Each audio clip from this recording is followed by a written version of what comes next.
magulang ay kailangan sa mga batang manonood. Simula na ng kapanapanabik na eksena sa Broken Vow. Brought to you exclusively by Sunsilk Strong and Long, Nido Fortified, Max Menthol Candy, at Tide.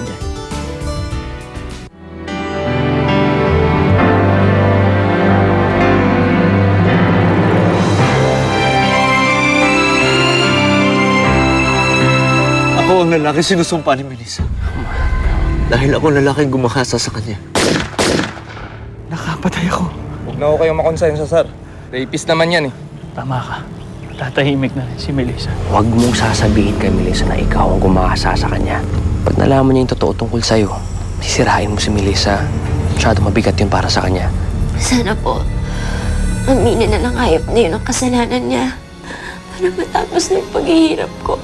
Kung balang araw malaman ni Melissa yung totoo, sana pa mag-ibabaw yung pagmamahal ko sa kanya. Patutunan niya ako patawarin. Hindi ko alam kung kaya kong mapatawad yung hayop na gumahasa sa akin. Pero salamat ito po at nahuli na rin siya. Para masimulan ko na makawala sa nakaraan ko.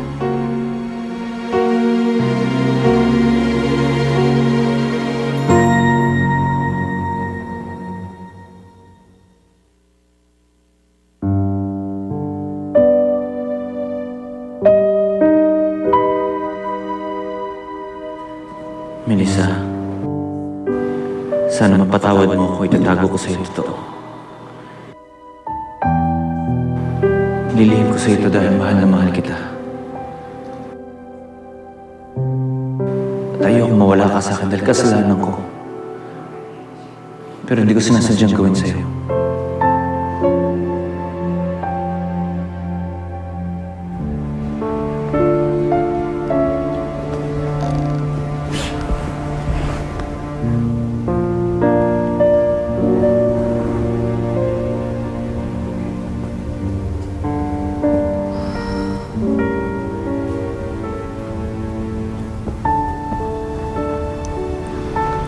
Felix.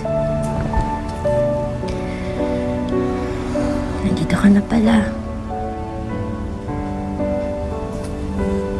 Sorry Hindi dapat kita tinaboy kanina. Kasalanan ko rin naman eh.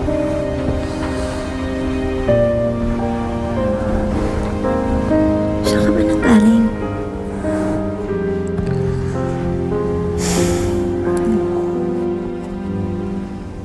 Binuman lang kami ni Kenneth. Pero huwag mo naintindihan yun. Basta ngayon masaya ako. Na hindi ka nagalit sa akin.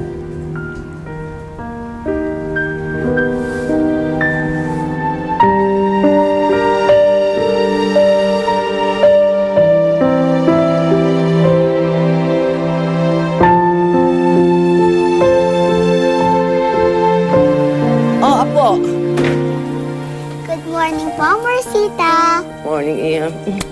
Mag-breakfast ka na, ha? At baka naroon na si Daddy Felix, no? Okay? Yay! Gutom na po kasi ako. Sige na.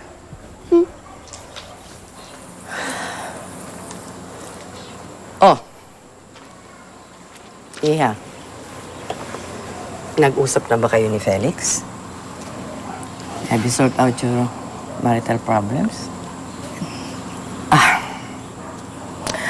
I have to tell you this dahil bago lang kayong kasal. Kasi sa mag-asawa, hindi maalis yung nag-aaway.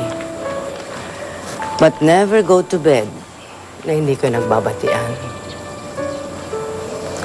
Don't go to bed with your marital woes. You see, Iha, the bed is too cold for war. Opo, Marcita. That's good. Siguro naman naiintindihan mo ang mga metaphor ko. Ang ibig kong sabihin... Ma. Oh, Felix. You don't have to explain. Naintindihan naman po ni Melissa yun. Everything's okay? But I saw you crying last night. Makalimutan niyo na yan.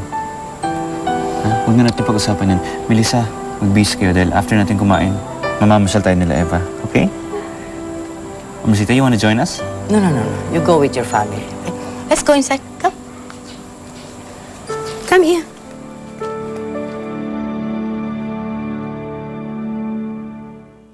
Go. O, sige, pedal ka lang ha. Tapos kung saan ka pupunta, doon mo dadalhin yung hands mo. O, anak. Sige na, dire-diretso lang. Diretso lang. Kaya mo yan. Oh. Tignan ko nga. Pakaliwa, Eva. Pakaliwa. Sige, diretso lang. Felix. Diretso lang tapos mamaya pupunta ka doon, ha? Kaya mo yan, ha? Mag-iingat ka. Totoo ba yung sinabi niya, Mercita? Na nakita ka niyang umiiyak kagabi. May sama ka ba ng loob sa akin? Alam mo, hindi mo na kumiiyak kagabi. Exaggerated na naman si Amarcita.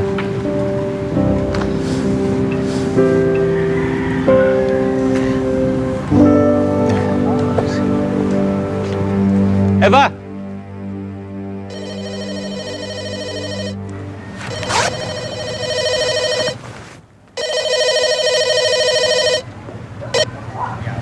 Hello?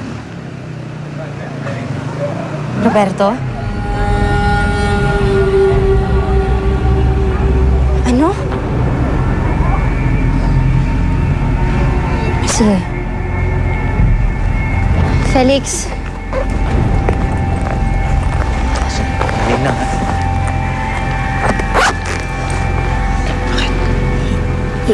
Iuwi na muna natin si Eva sa bahay. Tumawag si Roberto. Tumakas daw si Wilson Ocampo sa presinto kagabi. Kaninang umaga, natagpuan yung bangkay niya.